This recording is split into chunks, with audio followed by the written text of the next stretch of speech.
minutes. I'd like to welcome Minister McGrath to the House and to commend my colleague Senator Norris for proposing this important motion, which I am delighted to support, and indeed which I and my Labour colleagues co-signed with Senator Norris, and to commend also Senator Boyhan, who seconded it so ably.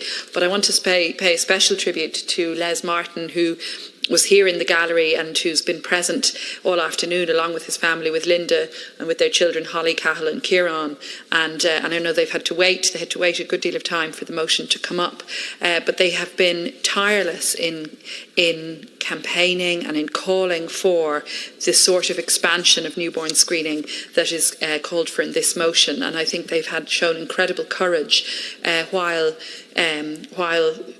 dealing with their own heartbreaking story of having two sons with rare diseases who are battling the disease of MLD, of metachromatic leukodystrophy. I think it shows incredible courage to do what they've done and to keep working to ensure that other children don't have to deal with this in the same way, and other families don't have to deal with this in the same way. And I think it's good to hear, for the most part, strong support from across the House for this important motion. I think it's unfortunate that some irrelevant issues were raised by the previous speaker, but I won't dwell on those. I think that Les Martin, through Senator Norris, has provided us with evidence of very careful research, very extensive information about the sort of expanded newborn screening programme that is being proposed, and I'm very grateful to him for that, and in particular for giving us so much information on the Italian law. And I want to speak a little about the Italian law, because I think it's very important to note that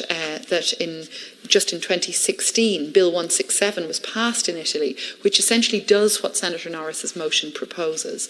And I'm very heartened at Minister Harris's very positive response to this motion, to his indication that this will be a priority issue for the National Screening Committee, which has been established, and his announcement that Professor Niall O'Higgins has been appointed as chair of that committee. I think that's very welcome news indeed.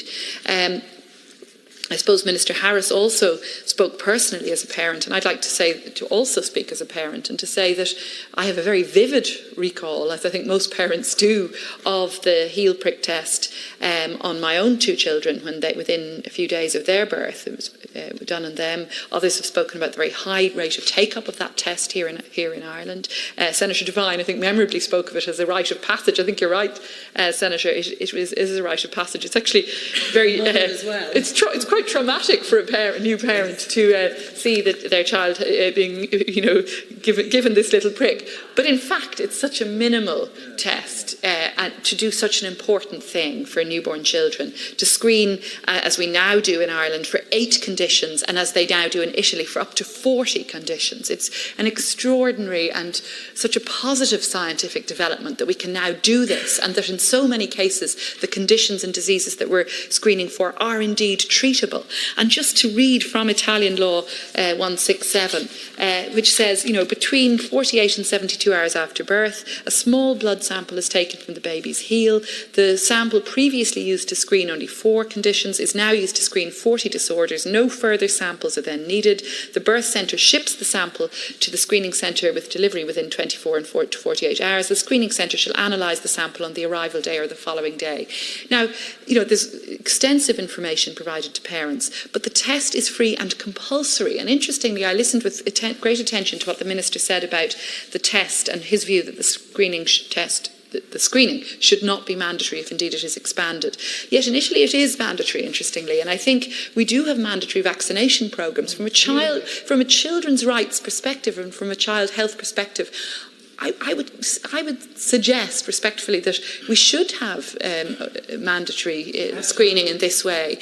We do already have this very high level of take-up, because I think parents here recognise how important this screening test is. And of course, the Italian law and the information provided to parents goes on to say that clearly, positive results do not always mean there's a disorder. Of course there's follow-up. Of course there's follow-up testing and so on. That's vitally, and it must be built in.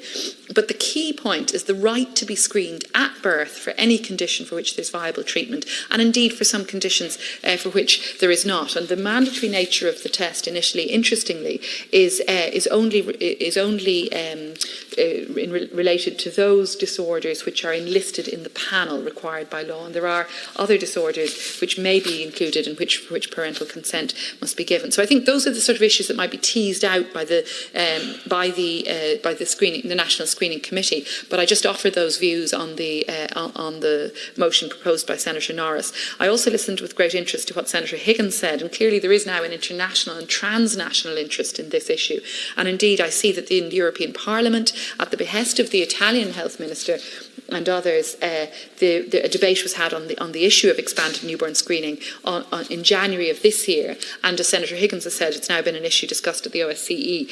Clearly, I think there is, it must be of some concern that there is such discrepancy across the EU, or inconsistency as to the number of disorders which are being screened for. The Minister gave some figures from just 2 in Malta, 8 now in Ireland. It was actually only 6 until 2018 in Ireland, now 8 conditions in Ireland, up to as many as 29 in Poland, and now, of course, in Italy 40. And clearly Italy is leading on this, and Les Martin has informed us how his own family's experience was one of the catalysts for change in the law in Italy. And I think that's, again, shows the incredible courage that he and his family have had in pushing for change in the law, not just in Ireland but elsewhere. So, I also note from Mr. Martin's information that this motion is supported by a range of organisations, of frontline organisations like the Jack and Jill organisation, the Laura Lynn Foundation, Enable Ireland and the Rare Diseases Association of Ireland. So again, these are organisations which are representing parents and families who are the front line, who are caring for children with life-limiting conditions, and who see the benefit on a human level that would be derived from passing a law of the sort that's been passed in Italy. And I would say finally that, of course, it's the humanity of this that is the key issue. But there is also a very clear economic cost-saving aspect to this, because where conditions are detected and treated, there's an immense saving in cost to the exchequer in terms of ongoing lifelong care, and that has been pointed out by Les Martin. I think that's also a very compelling argument for expanding our newborn screening programme. We do already have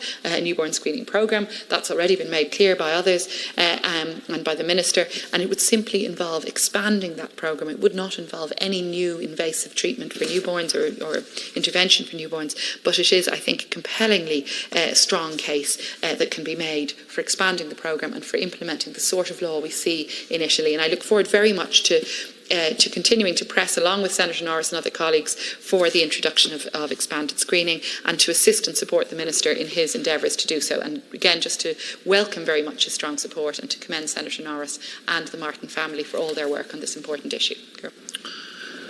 There are no further